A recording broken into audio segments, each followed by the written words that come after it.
26 मई सोमवती अमावस्या, एक खास दिन जब सोमवार और अमावस्या एक साथ आते हैं। ऐसा संयोग बहुत कम देखने को मिलता है, लेकिन जब आता है तो एक अनोखी शक्ति इस धरती पर उतरती है जो आपकी गरीबी को छूकर खत्म कर सकती है, आपके भाग्य को नया रास्ता दे सकती है। पर इसके लिए आपको किसी मंदिर नहीं जाना, किसी साधु के पास नहीं जाना। ये काम तो बस आपको गौ माता के चरणों में चुपचाप करना है, बिना किसी को बताए, जैसे कोई रहस्य हो। क्योंकि जो बात मैं आज आपको बताने जा रहा हूँ वह ना तो कोई टोना टोटका है, ना ही अंधविश्वास। ये एक ऐसा रहस्य है जिसे हमारे आर्षियों ने हजारों साल पहले खोजा था। कुछ विशेष साधक आज भी इसे अपनाते हैं और जिनके जीवन में इससे चमत्कारिक बदलाव आते हैं। सोमवती अमावस्या की सुबह का समय, जब धरती की सारी शक्तियां जागती हैं, गाय की आंखों में उस समय लक्ष्मी की झलक दिखती है। ब्रह्मा विष्णु महेश की दृष्टि भी धरती की ओर होती है। ऐसे में अगर कोई व्यक्ति पूरे श्रद्धा और प्रेम से बिना दिखावे के गौ माता को एक खास चीज खिला दे तो वही चीज उसका भाग्य बन जाती है, उसका धन, उसकी तिजोरी की चाबी।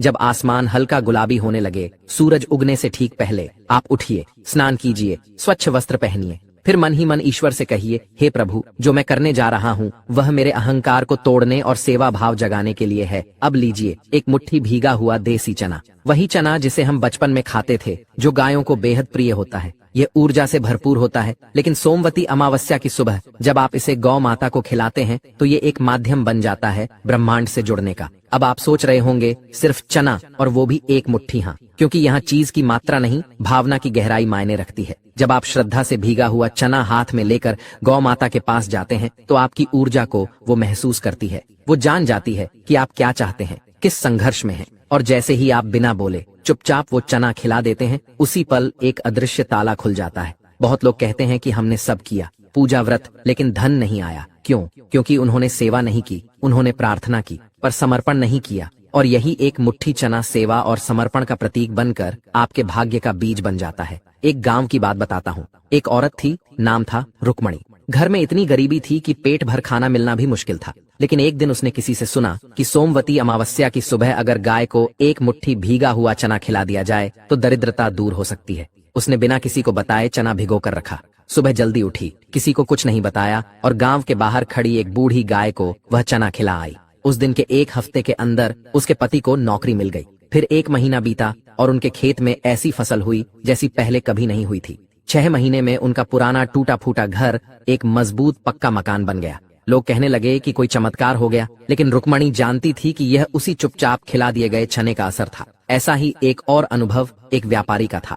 उसका सब कुछ खत्म हो गया था, कर्ज में डूबा हुआ था और आत्महत्या करने की सोच रहा था। तभी उसकी बूढ़ी माँ ने कहा कि बेटा, आज अमावस्या है, सुबह उठकर एक गाय को भीगा हुआ चना खिला दे। बेटा बोला, माँ, सब कुछ खत्म हो गया है, अब गाय को चना खिलाने से क्या होगा? लेकिन माँ के हाथ जोड़ने पर वह मान गया। सुबह गया, बिना किसी को कुछ बताए एक गाय को चुपचाप चना खिलाया और लौट आया। उसके जाने के 1 घंटे बाद ही उसे फोन आया कि उसके पुराने शेयर डबल हो गए हैं और अब उनकी करोड़ों में कीमत हो चुकी है। वही आदमी जो खुद को खत्म करने वाला था, आज 100-200 करोड़ की कंपनी का मालिक है।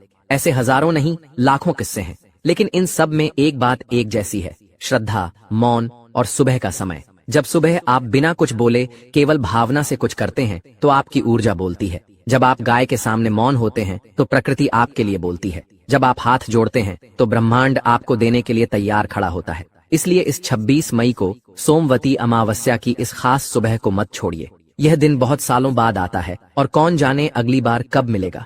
अगर आपने उस सुबह सिर्फ 5 मिनट निकाले और एक मुट्ठी भीगा चना लेकर किसी गाय को खिला दिया तो मान लीजिए आपने अपनी किस्मत की रेखा खुद अपने हाथ से लिख दी। लेकिन याद रहे, कोई दिखावा नहीं, कोई वीडियो नहीं, कोई फोटो नहीं, बस मौन, श्रद्धा और समर्पण। क्योंकि जब आप चुपचाप किसी भूखी गाय को प्रेम से कुछ खिलाते हैं तो वहाँ केवल गाय नहीं होती, वहाँ लक्ष्मी का वास होता है, वहाँ विष्णु की कृपा बहती है, वहाँ ब्रह्मा की दृष्टि ठहरती है, और उस एक पल में आपके और आपकी गरीबी के बीच की सभी रुकावटें मिट जाती हैं।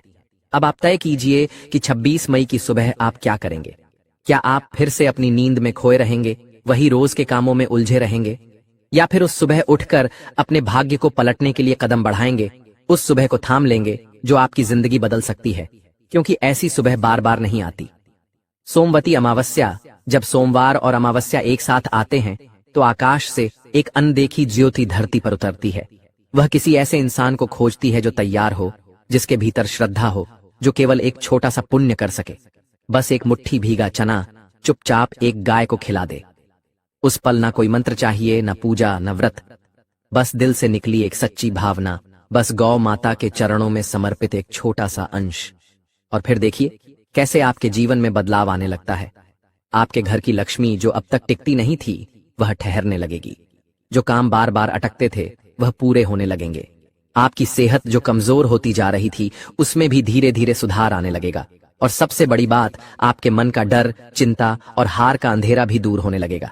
गौ सेवा, वो भी अमावस्या की सुबह के समय, एक ऐसा रहस्य है जिसे बहुत कम लोग जानते हैं, और जो जानते हैं वे इसे किसी से साझा नहीं करते, क्योंकि यह ब्रह्मांड की एक छुपी हुई भाषा है। जब आप बिना बोले, बिना किसी अपेक्षा के, बिना दिखावे के सेवा करते हैं, तब ब्रह्मांड आपको वही देता है जिसकी आपको असली जरूरत होती है।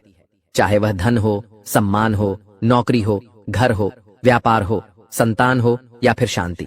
अब आप सोच रहे होंगे कि क्या केवल भीगा चना ही देना है? तो ध्यान से सुनिए। अगर आपके पास भीगा चना नहीं है तो आप गूंथा हुआ आटा भी दे सकते हैं, लेकिन सबसे अच्छा होता है देसी काला भीगा चना, क्योंकि उसमें भरपूर ऊर्जा होती है और गाय उसे बड़े प्रेम से खाती है। पर जो भी दें, श्रद्धा से दें, और उस समय दिल में केवल एक भावना हो, हे गौ माता, कृपा करके मेरे जीवन के अंधेरे को दूर कर दीजिए। एक बात और, जब आप 26 मई की सुबह गाय को चना खिलाएं तो किसी से बात न करें, मौन रहें। केवल अपने मन में भगवान को धन्यवाद दें और प्रार्थना करें, जो मेरी तकदीर में लिखा है वह मुझे मिले, लेकिन मेरे भीतर का अंधकार मिट जाए। यही मौन असली मंत्र है, यही सेवा असली पूजा है, और यही छोटा सा चना सच्चा खजाना है।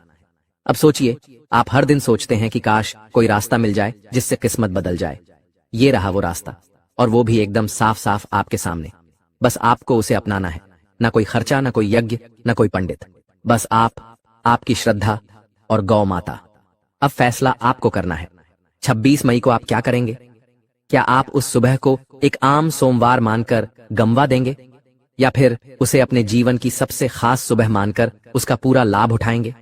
क्योंकि यह केवल सोमवती अमावस्या नहीं है, यह आपके दुखों का अंत है, यह आपके सौभाग्य की शुरुआत है। यह उस नई यात्रा की पहली सुबह है जिसमें हर दिन समृद्धि का उजाला होगा। तो इस बार 26 मई की सुबह जैसे ही आसमान हल्का गुलाबी हो, जैसे ही पक्षियों की चहचहाहट शुरू हो, वैसे ही उठ जाइए, एक मुट्ठी चना लीजिए और निकल पड़िए उस गाय की तलाश में जो उस दिन आपके जीवन की गाड़ी को आगे बढ़ाएगी, जो आपके ठहरे हुए भाग्य को फिर से चलने का रास्ता देगी। और जब आप लौटेंगे तो शायद कोई आपको देखेगा नहीं, कोई ताली नहीं बजेगी, लेकिन आपके अंदर एक अजीब सी तसल्ली होगी, जैसे आपने आज कुछ बड़ा कर लिया हो, ऐसा कुछ जो आपको सफलता की पहली सीढ़ी पर चढ़ा चुका है। जब आप घर लौटेंगे तो बाहर से सब कुछ वैसा ही दिखेगा, वही लोग, वही काम, लेकिन आपके भीतर कुछ बदल चुका होगा। एक अनकहा सुकून होगा, एक नई हिम्मत जाग चुकी होगी। ऐसा लगेगा जैसे कोई अदृश्य शक्ति आपको हल्के से कह रही हो, अब घबराने की जरूरत नहीं, अब तुम अकेले नहीं हो। उस एक सुबह के बाद आपके जीवन की दिशा बदलने लगती है। जगह वही होती है लेकिन नजरिया बदल जाता है। रास्ते वही होते हैं लेकिन उनमें उम्मीद की रोशनी दिखाई देने लगती है। जहां पहले हर कदम पर रुकावटें मिलती थीं, अब वही रास्ते आसान लगने लगते हैं, क्योंकि आपने उस सुबह बिना किसी दिखावे के चुपचाप सच्चे मन से सेवा की होती है। और ब्रह्मांड में हर सेवा की एक गूंज होती है जो वापस जरूर आती है। और अब अंतिम बात यह कि जब 26 मई की सुबह आप चुपचाप घर से निकलें तो मन में कोई लालच ना हो, बस श्रद्धा हो। उस गाय को खोजिए जो सच में भूखी हो, न कि कोई पहले से सजी संवरी भोजन से भरी हुई गाय। और जब आप अपने हाथों से उसे चना देंगे तो एक क्षण के लिए आंखें बंद करके कहिए, हे ब्रह्मांड, जो मैं दे रहा हूं वह थोड़ा है, पर जो मैं मांग रहा हूं वह बहुत ज्यादा है। मुझे देने की शक्ति दो और मेरा मार्गदर्शन करो। उस समय एक ऐसी अदृश्य छाया आपके साथ होगी जो हमेशा आपकी रक्षा करेगी।